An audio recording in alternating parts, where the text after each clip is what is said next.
I, Eric Osu Jemfi, declare Bernard Bediaku Bedu as the parliamentary candidate elect. 1020. Yeah, no, I'm father. Guys, welcome back to the channel. Welcome back to Atta Show. We've been out for a while. He went on holidays. How was it? It was alright. It was all right. Cool. I went Egypt. Yeah, it was. I was here, but mate, I was working hard whilst he was away in it. So, but before we get into anything, make sure you subscribe. Subscription is going up. We are building a family. Subscribe. The whole thing is you was here when this thing started. So subscribe so that one day when we are up there, you say that you started with us. They're already up there, anyways. But Shad, there was a by-election. Yeah, there's a lot that has happened. There's a lot that has happened. We saw the removal of the Chief Justice. We've seen a lot of things. By-election here and there. But then the recent by-election that happened in Akwatia, after the sudden death of, may so rest in peace, Honorable Enes Kumi, it became necessary that there was a by-election as the constitution demands. So a by-election was held. Before that, we've all seen what happened in Ablekumanov. So the IGP had to call both parties involved, sit down with the EC as well to tell them all the security measures that IGP Yohono put in place. They deploy a lot of soldiers, not soldiers, sorry, a lot of police to the premises and drones, everything. So security was tight. So this by-election was, I would say, 99.9% peaceful. But you have to give it to the people of Akwatia. They've done really well. You remember when people were saying there was going to be bloodshed? Yeah. But I mean, they show that they understand election. They understand and politics. This one of the few by-election that has been without violence. To be honest, like 99.9. Yeah. You saw what happened between what's his name, Azoka or whatever his name is. But those things are just two adults doing their stupid. But when we talk about the community and the people, they all came together and had a peaceful election. Yeah, the police present might have, and I have seen some NPP people complain that they scared their people away. Honestly, the turnover was lower than it's always gonna be. It's always gonna general be. election. It was always gonna be. But Shadra, to build on this story, after the 2024 election, where the NPP parliamentary candidate won, the NDC took it to court that there were some electoral malfunctions in there. They had won the seat. And after this by-election, the NDC candidate, Benabedi Akubedu, wins with 54.30% of the total vote. So the numbers are here.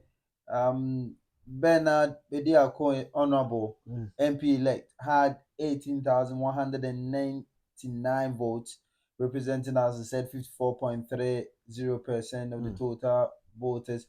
Solomon Kwame Asumadu of the New Patriotic Party secured 15,235 votes, and there was a total of 33,516. I think there was one other political party in there, but their numbers were out of the 119 polling stations. 303 ballot was rejected.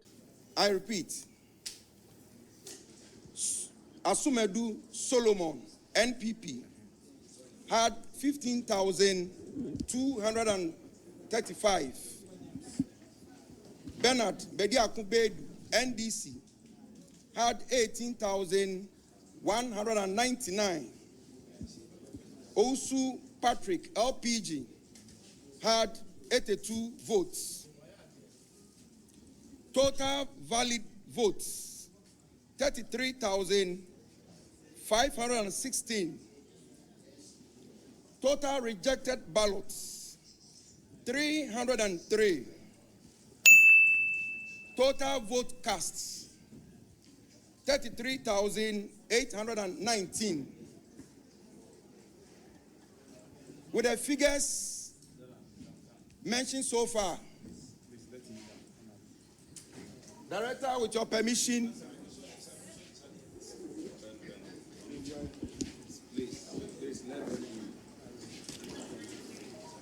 I, Eric Osu Jemfi, the returning officer of Akwatia constituency, declare Bernard Bediaku Bedu as the parliamentary candidate elect, MP elect for Akwatia constituency. Thank you very much. Does this vindicate what the NDC said at that time, that this seat was meant to be theirs, but there was some electoral malfunctions in there that led to the MPP winning at that time? I don't think it does. I think if the late NS Kumi was alive, he would have won the court case, because you have to prove that actually something happened. And you know, these things, it's really hard to prove them at the end of the day.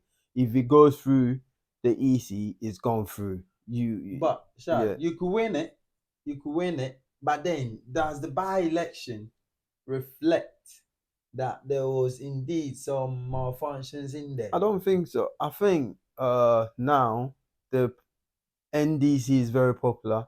The sitting government is NDC. So a lot of people, they were constructing roads. Yeah, you see that a lot of people will think, oh, now, because that time no one knew what party was going to win. Now you know that the NDC is in power. So which is the government that you want to vote for? Normally with by-elections, the incumbent government normally wins. So it makes sense. But what you said there, which really hit, was the NDC is very popular. That brings me to the next topic that I want us to discuss. Will the NPP come back at this rate? At this rate, the NPP will come back. Don't get me wrong. I think the NDC has been here, not this low, but I think you're right. They've been there, because remember when for the wife of the founding member, Nadia Mills had to leave to go and have her own the NDC was very unpopular then, but now I think, and I was saying this in the afternoon review, that it's not really about what the NDC is doing. It's about what the NDC is doing to make itself unpopular. The MPP, yeah, the MPP is doing to make all these all these staging of coup walkouts in the parliament, all these macho kind of like people insulting, and you see NDC is calm. The NDC, have you seen the NDC? You have 2 or 3 people that will, but the NDC they are calm. They are playing a proper politics. So, Jad, the question I'm asking is, will they come back?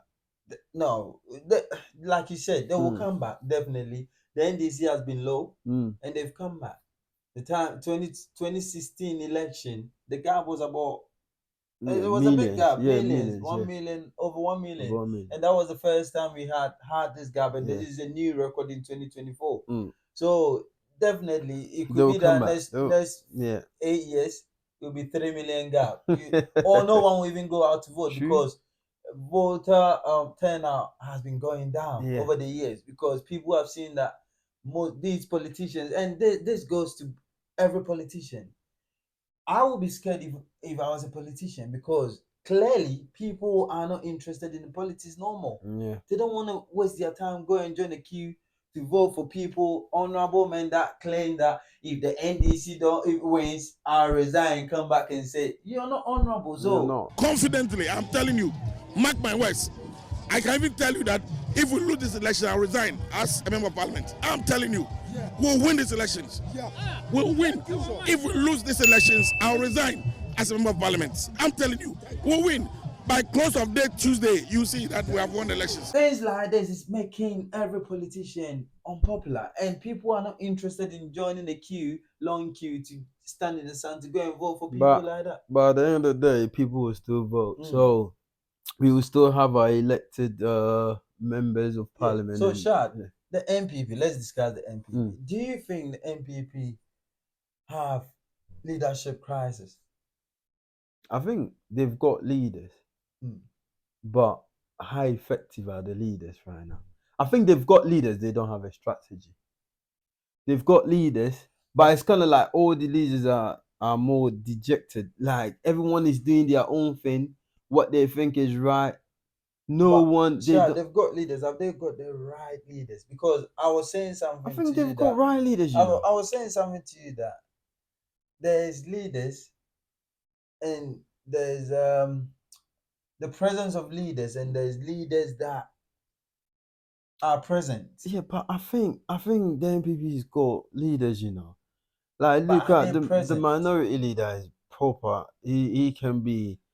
He's a proper leader. The chairman of the NPP is a proper leader as well. You look at the NDC now, and it looks like everything has been articulated. I see what you say. It seems like it was planned and it all fell into places. Yeah, you're looking at the way they talk, the way all their communicators talk. It looks like there's a structure to it. Yeah? I know what you're trying to say. And you look at the NPP and it looks like there's chaos. Everyone is saying whatever they want to say. Doing whatever they want. Or is it because of the primaries that they're trying? Because there's the lack of that uniformity. There's still tension in there. There's that tension. Maybe is still it's the there. primaries. I think it is, and I think it's not, because, well, if you lose an election, everyone start pointing fingers and everyone start to bring forward their ideas, thinking, we could do better, you could have done better, or we told you so, or da. But I'm thinking, in no time the NPP will bounce back, because they've got leaders. I see leaders in the NPP, but that head first, we are going for this forefront. I think after December, after January, after the whole primaries, and they know that this is what we're going for, I think we'll start hearing a lot good policies from there, more unity and things like that, because everything I'm hearing is division, heat and this, heat and that. We are not together, we are together.